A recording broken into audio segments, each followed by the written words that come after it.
शिवसेना आणि मनसेची युती जाहीर झालेली आहे। उद्धव ठाकरे आणि राज ठाकरे यांनी एकत्रित येऊन आज युतीची घोषणा केलेली आहे।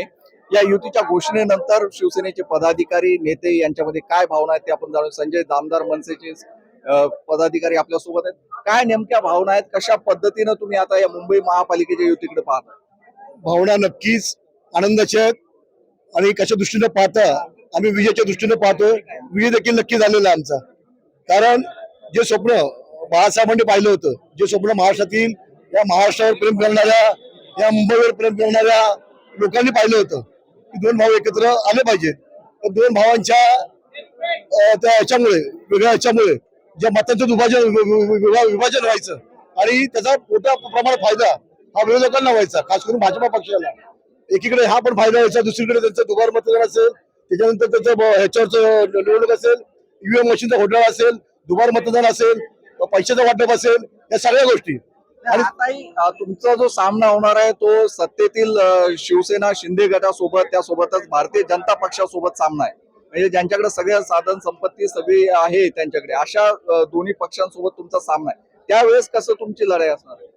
नाही, लढाई तर असणारच। खरं तर मी जनतेला आव्हान करेल, दोन्ही पक्षाच्या वतीनं मराठीवर प्रेम करणाऱ्या, अस्मितेवर महाराष्ट्रावर प्रेम करणाऱ्या, मराठी भाषेवर प्रेम करणाऱ्या लोकांना की तुम्हाला जर त्याच्या मागे भाग जायचंय, पैशाच्या मागे किंवा खोट्या आश्वासनांच्या मागे, की ज्यांनी स्वायत्त असलेल्या संस्था देखील हातामध्ये घेतल्यात, जे दादागिरी कोणाचे आवाज दाबतात, आज एकनाथ शिंदे असतील किंवा अजित पवार असतील, यांचे भ्रष्टाचार देखील आज सध्या चालू आहेत, त्याच्याविषयी कोणीच काय बोलत नाही। एकनाथ शिंदेचा भाऊ हा ड्रग्सच्या याच्यामध्ये सापडलेला मोठा माफिया, त्याच्यावर साधी लाईन नाहीये, लोकांना कळतंय, तर देखील त्यांच्या मागे त्यांना जायचं असेल तर त्याला नाईलाज आहे। अजित पवारांचा मुलगा हा मोठा भ्रष्टाचार याच्यामध्ये हे झालेला आहे आणि त्यांची देखील इच्छा नाहीये या भाजपासारख्या पक्षावर जायची।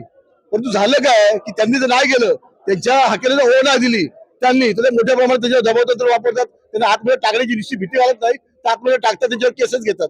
आणि म्हणून अशा प्रकारे त्यांनी जाऊ दे, जे भ्रष्टाचार जनतेने तरी शहाणं झालं पाहिजे आणि अशा चांगल्या पक्षाच्या मराठीवर प्रेम करणाऱ्या, संयुक्त महाराष्ट्र चळवळीत असलेल्या ठाकरे कुटुंबाच्या मागे गेलं पाहिजे असं मला वाटतं। ठाकरे कुटुंबाच्या मागे मराठी माणूस तर येणार आहे, मात्र उत्तर भारतीय परप्रांतीय जे आहेत तर त्यांच्यासाठी आज काही ठिकाणी मुंबईमध्ये पोस्टर लागले, बटेंगे तो कटेंगे। या सगळ्या याला तुम्हाला सामोरं जायचं। बचेंगे तो कटेंगेचं या महाराष्ट्रामध्ये जर कोण दादागिरी करणार असेल किंवा महाराष्ट्राविषयी त्यांची अस्मिता नसेल, प्रेम नसेल, तर अशा परप्रांतीयांचा आम्ही निषेधच करतो, त्यांची भावना मतच नकोय। कुठल्याही प्रांतातला असू, कुठल्याही जाती धर्माचा असू, जो या मातीवर प्रेम करतो, जो या भूमीवर प्रेम करतो, जो मराठी भाषेवर प्रेम करतो, ते आमचे आहेत। त्यांनी आमच्याकडे आले तर आमची काही हरकत नाहीये।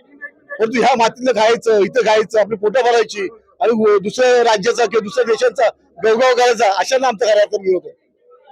काय नेमकं मनसेच्या आणि शिवसेनेचे पदाधिकारी एकत्रितपणे सामोरे जाणार आहेत या सगळ्या याला, कसं पाहताय?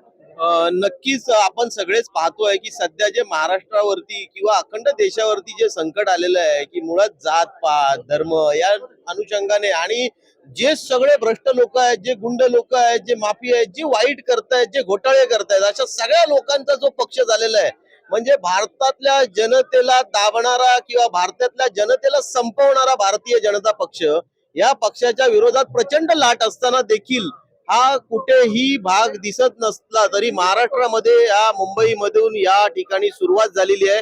दोन भाऊ एकत्र आलेले आहेत आणि आता प्रत्येक महाराष्ट्रातल्या मुंबईवरती प्रेम करणाऱ्या, महाराष्ट्रावर प्रेम करणाऱ्या मराठी माणूस असेल, इथला परप्रांतीय माणूस असेल, जो या भूमीचा आहे, जो या भूमीवर प्रेम करतो, तो यांना 100% उत्तर देईल, यांना यांची जागा दाखवून देईल, धडा शिकवेल आणि निश्चितपणे महाराष्ट्रामध्ये मुंबईमध्ये ठाकरे बंधू हे वर्चस्व गाजवणार।